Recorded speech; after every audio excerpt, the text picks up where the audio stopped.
So today is the day before Cerro Abajo, which is the biggest event in Valparaiso, Chile every single year.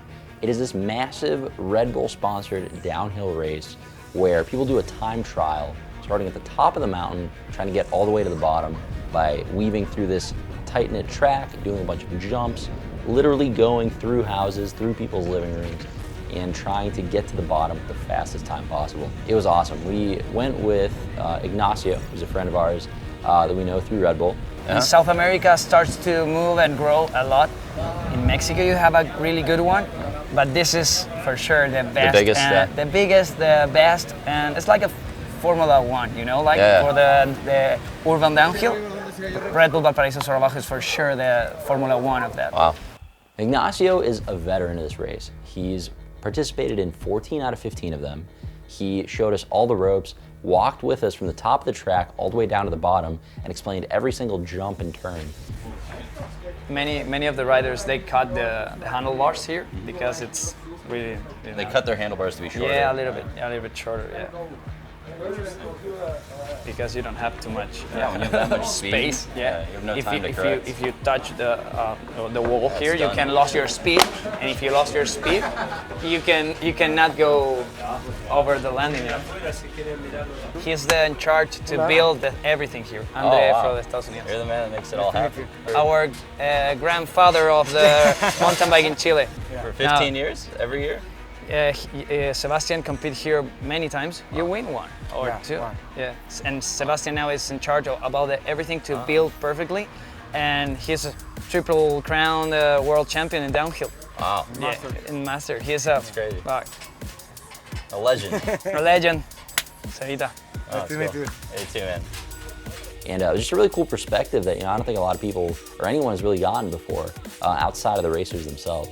This, like I told you, Andrew, this part it's really particular because you go over the roof on this house and you go into the house, and it's a hostel. There is a hostel, and you go and pass through the second floor, going in, and you go out for the landing there. That's crazy. It's really nice spot.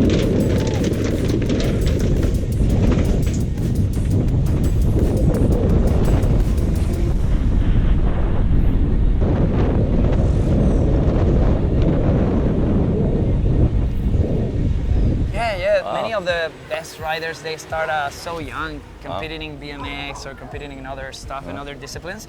I started like at 50, and it was like a hobby.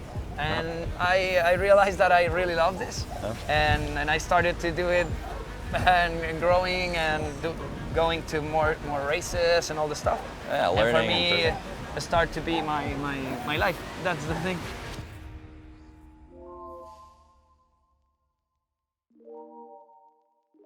After we checked out the Cerro Abajo track, we went out with a local graffiti artist. So we're here with Daniil, a local artist here. Sí, claro. Yeah, he's very experienced with all the street art, knows the history of it. And we went with him through this art gallery that really showcased a lot of local artists, and out into their back patio that they're turning into a lounge, and watched him create this beautiful mural right out there on a wall. And there's definitely more that goes into street art than I thought. There's a little bit of nuance with all the different nozzles that you can use, and there's 60 different colors to choose from, and those are just the ones he happened to bring. And it was just awesome to paint side by side with him. Even if I was just filling in, the lines, a little bit of, coloring is basically what I was doing when it came to his mural. It was just still cool to be a part of, and he's just super friendly and accommodating, and kind of showed me the ropes. Forever part of the art gallery in Valpo. I even got to leave my own mark with the help of Twitch chat, which was absolutely awesome. I had the viewers pick which emote they want us to paint on this wall, and they settled on Monka S, which was, harder than it looked. I thought it's a lot of bold lines, it can't be that hard to draw a frog, but Definitely was way, way harder than it looked. I spent a lot of time on it, and eventually I got something that looked more or less like Monka-esque, you know, a little bit deformed, but you know, I'm proud of it. It's a little bit of Reynad and Twitch. It's going to be left here in Valparaiso for a while, and yeah, I'm proud of that, and it was definitely cool to do. You know, to kind of experience some of that culture and where it comes from firsthand was just a cool thing to be a part of.